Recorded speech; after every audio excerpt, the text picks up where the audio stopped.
Did you know, students? Nowadays, there are many accurate scientific methods which tell experts how old an artifact is. आजकल जो है इतने अच्छे इतने accurate scientific methods मिल गए हैं जिससे कि हमें यह पता लग जाता है, एक्सपर्ट्स को यह पता लग जाता है कि आर्टिफैक्ट्स जो है वो कितने साल पुराना है, मीन्स कितने ईयर्स ओल्ड है.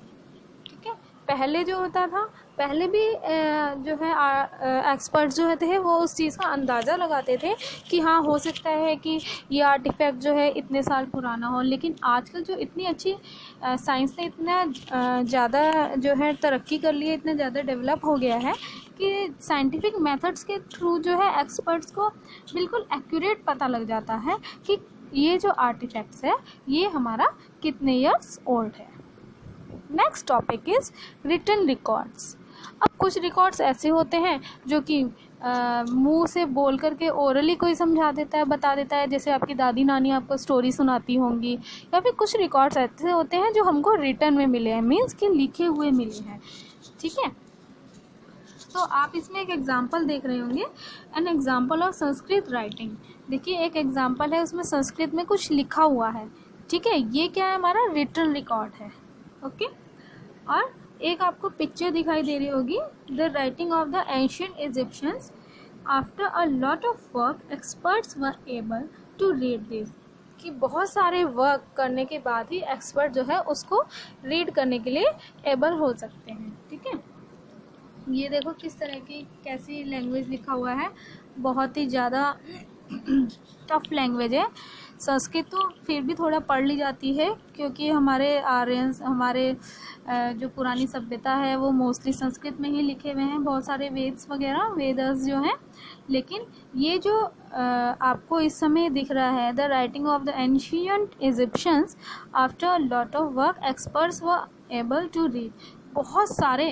बहुत मेहनत करने के बाद जो एक्सपर्ट्स इसको कुछ पढ़ने में जो है एबल हुए हैं, मीन्स कि कुछ पढ़ने लायक हुआ है. लेकिन अभी भी बहुत सारी इस तरह की लैंग्वेजेस हैं जो कि पढ़ी नहीं गई हैं. सो रिटन रिकॉर्ड्स और written materials are writings from earlier time. ठीक है, वो अर्लियर टाइम में लिखे गए हैं रिटन रिकॉर्ड्स और written material. Sometimes these are in a language like Sanskrit that people can read. कई बार ये जो रिटन रिकॉर्ड्स होते हैं ये एक लैंग्वेज में होते हैं, जो कि कौन सी लैंग्वेज होती है, संस्कृत, जिससे कि जो कि पढ़ी जा सकती है, people can read that. But many ancient Indian books are written in Sanskrit. बहुत सारी एंशिएंट बुक्स, इंडियन बुक्स जो है वो किस में लिखी गई हैं, संस्कृत में ही लिखी गई हैं. Sometimes ancient writings are in a language which nobody can read. कई बार एंशिएंट राइटिंग इस तरह की ऐसी लैंग्वेज में लिखी होती है, पुरानी राइटिंग्स जो होती हैं जिसको कोई भी रीड नहीं कर पाया.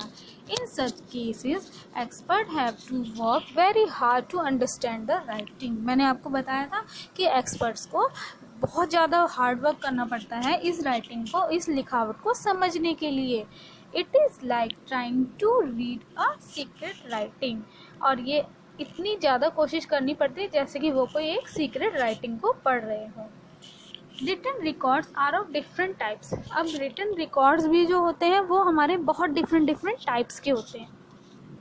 समटाइम्स अ किंग और someone else in his court wrote about his rule. कई बार जो राजा होते थे, बहुत पहले जो राजा किंग्स होते थे, या फिर उनके किंगडम में, उनके पास, उनके कोर्ट में रहने वाले कोई लोग होता था, कोई भी होता था, वो उस टाइम के शासन, उस टाइम के रूल के बारे में लिखा करता था कि कैसे हमारा राज्य चलता था, वहाँ की प्रजा कैसे रहती थी, वहाँ के लोग जो थे वो कैसे रहते थे.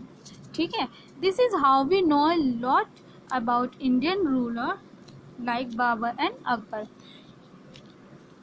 इसी वजह से यही कारण है कि जब पुराने टाइम में जो है किंग भी लिख देते थे अपने बारे में बहुत सारी चीज़ें, या फिर कोई और लिख देता था किंग के बारे में या फिर उनके किंगडम के बारे में, तभी तो हमें पता लगता है कि जो बाबर एंड अकबर जो थे, हमारे जो रूलर्स थे, वो कैसे थे. ठीक है, उनके बारे में बहुत सारी नॉलेज मिलती है.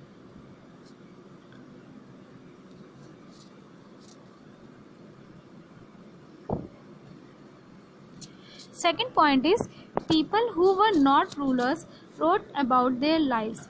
कुछ लोग ऐसे होते थे जो कि रूलर्स नहीं होते थे, ठीक है, ना किंग होते थे ना ही उनके रूलर्स होते थे, लेकिन वो जो है उनके रोट अबाउट अपनी लाइफ के बारे में, अपनी लाइफ्स के बारे में लिखते थे, एंड अबाउट द टाइम, और उस समय के बारे में लिखते थे, इन विच दे लिव्ड, जिस समय वह रहते थे, ठीक है, जब वो रहे हैं उस टाइम के बारे में वो लिखा करते थे। Some foreign visitors wrote about the places that they visited. कुछ फॉरेन विजिटर्स होते थे जिन्होंने उस टाइम के बारे में लिखा होता था जब वो उस प्लेसेस को देखते थे। देखिए एक फॉरेन विजिटर्स की फ़ोटो ये आपको दिख रही होगी, ठीक है, ये जो है वेन सेंग है, ये जो है स्टडी करने आए थे इंडिया में चाइना से, और इन्होंने ही came to study Buddhism, Buddhism की स्टडी करने आए थे, जो बुद्धिज्म की जो रिलीजन था उसकी स्टडी करने आए थे, and his writings give a lot of information, और उन्होंने जो लिखा है उससे इंडिया को जानने के लिए, इंडिया की हिस्ट्री को जानने में बहुत ज़्यादा हमको हेल्प भी मिली है।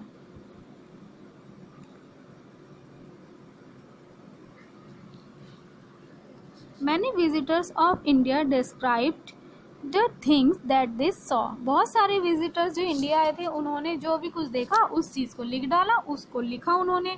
Their writings are an important source of information about India's history. और उनके जो राइटिंग है वो एक बहुत ही इम्पोर्टेंट सोर्स है और इन्फॉर्मेशन है अबाउट इंडियाज़ हिस्ट्री, इंडिया की हिस्ट्री के बारे में। मीन्स उनकी राइटिंग से हमें बहुत सारी चीज़ें जो है पता लगती हैं। देखो एक चीज़ और मैं आपको बताती हूँ, early writings were not always on paper, in India palm leaves were used. पहले जो है सारी जो रिटर्न रिकॉर्ड्स थे वो पेपर पे ही नहीं मिले हैं, कुछ पाम लीव्स का भी यूज़ किया है। इंडिया में पाम लीव्स के ऊपर लिख देते थे, ठीक है, पत्तों के ऊपर भी लिखते थे। In Europe and West Asia writing material called parchment. Europe and West Asia में जो राइटिंग मटीरियल्स होता था वो क्या कहलाता था, पार्चमेंट कहलाता था। और वो पार्चमेंट किस चीज़ से बना होता था, स्किन से, एनिमल्स की स्किन से बना होता था, जैसे शीप स्किन से या फिर गॉट स्किन से वो बना होता था। देखा कितनी इंटरेस्टिंग चीज़ पता लगी है हमको।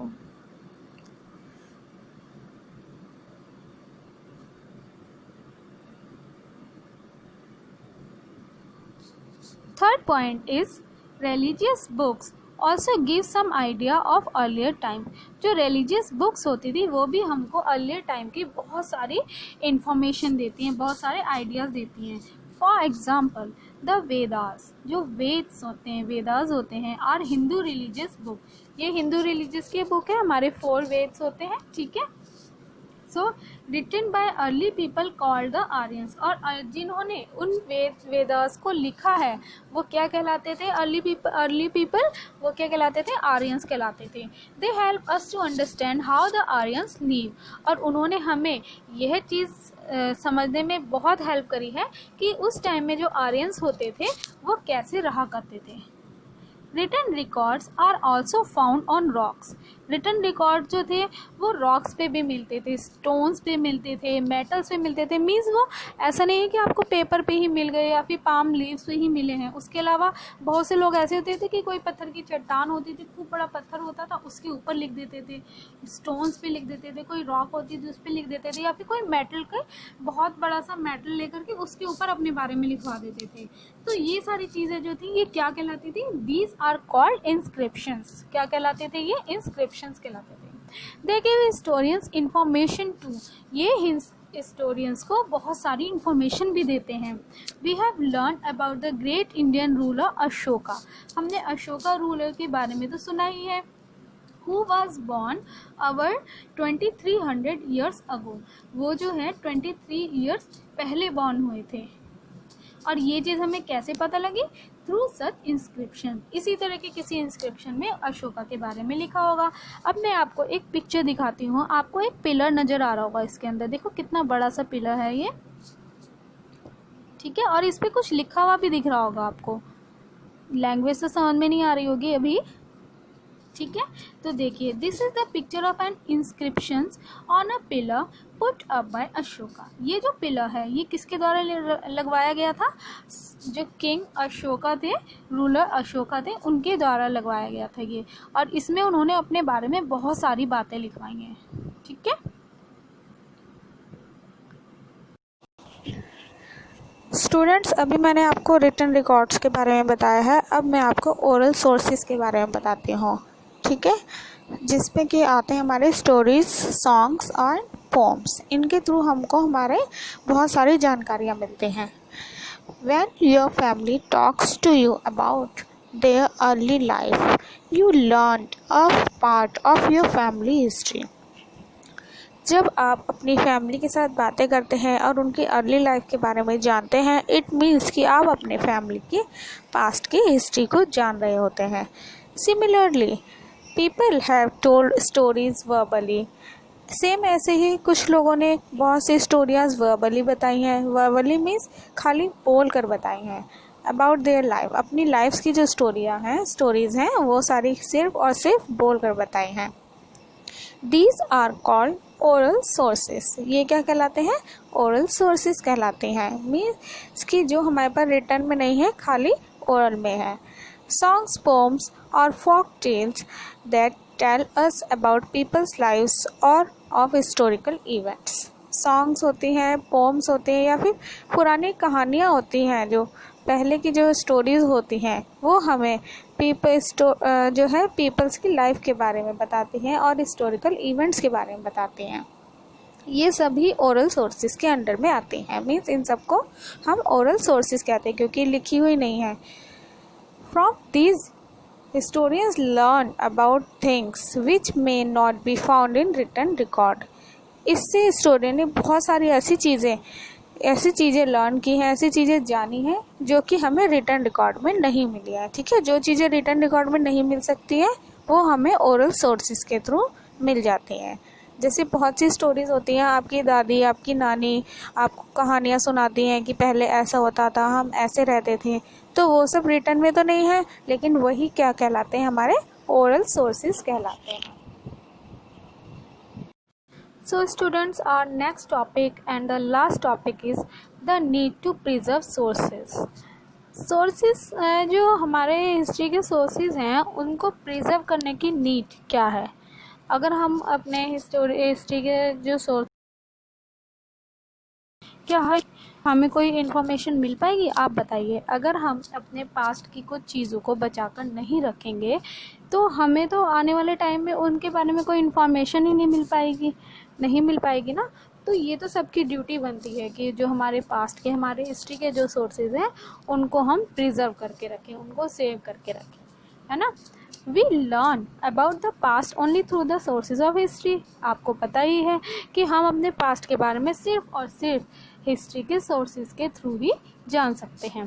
Every source can tell a story. हर एक सोर्स जो है, कोई भी सोर्स अगर हमें मिलता है, इट मीन्स कि वो हमें एक स्टोरी बताता है, हमारे पास्ट के बारे में बताता है।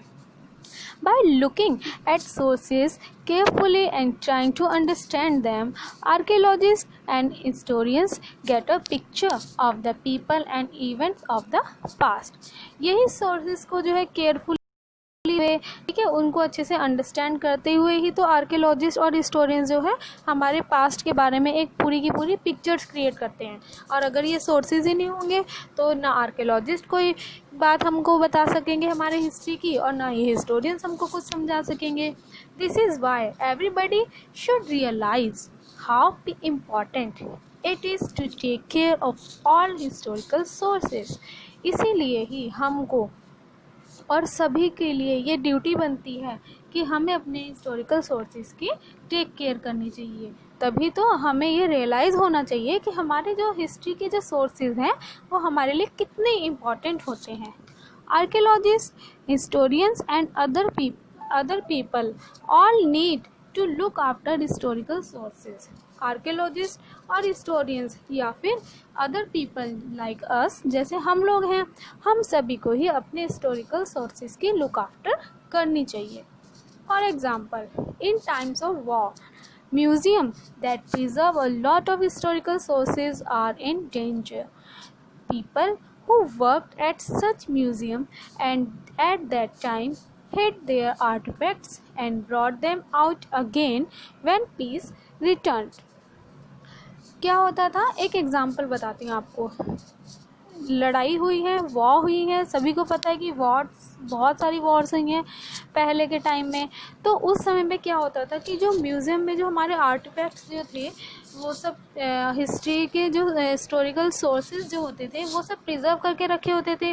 लेकिन जब लगता था कि उनके ऊपर कोई ख़तरा है, मीन्स कि जब वॉर हो गई है तो कोई दूसरा आकर के उन चीज़ों को जो है ख़राब ना कर दे, इसलिए जो कुछ लोग जो थे म्यूज़ियम में जो वर्क करते थे उस समय के, वो उन सारे आर्टिफैक्ट्स को छुपा देते थे. और जब वॉर जो है फिनिश हो जाती थी, जब वॉर ख़त्म हो जाती थी और शांति हो जाती थी, जब पीस रिटर्न हो जाता था, उस टाइम पे वो उन्हें वापस लाकर वहाँ रख देते थे. सो वो जो गार्ड्स थे या फिर वो जो लोग थे, they preserve knowledge for us all. उन सब ने हमारे लिए नॉलेज को सेव करके रखा है, हमारे लिए नॉलेज को प्रिजर्व करके रखा है. तो उन लोगों का बहुत बहुत थैंक्स है कि उन लोगों ने इतनी मेहनत करके हमारे लिए सोर्सेज ऑफ हिस्ट्री को बचा कर रखा हुआ है. सो इसके साथ ही आपका चैप्टर जो है वो कंप्लीट होता है. Thank you so much.